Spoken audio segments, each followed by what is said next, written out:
this question, some of the elements from the second period of the periodic table are given. We have to arrange these elements in increasing order of their first ionization enthalpy. Ionization enthalpy can be defined as it is the amount of energy required to remove an electron from the outermost shell of an atom in isolated gaseous state. And this ionization energy is depending on three factors: nuclear charge, size and shielding effect.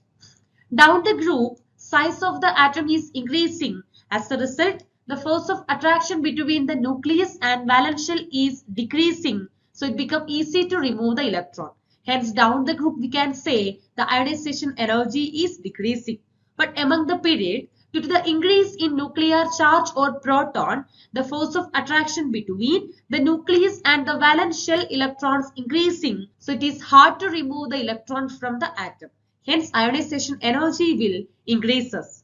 Now consider the elements lithium, beryllium, boron, carbon, nitrogen.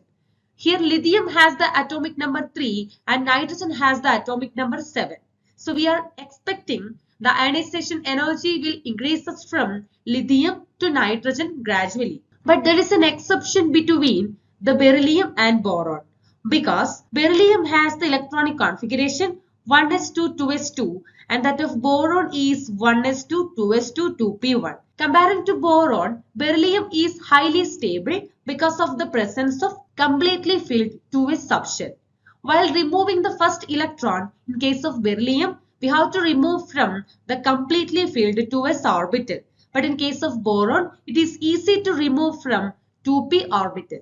So here, the ionization enthalpy for beryllium will be higher than that of the boron, and other order will be similar to that of the expected one. Hence, we can say the lower ionization energy will be for lithium, then the next one will be beryllium, the next value will be for boron, then carbon, and the highest value will be for nitrogen.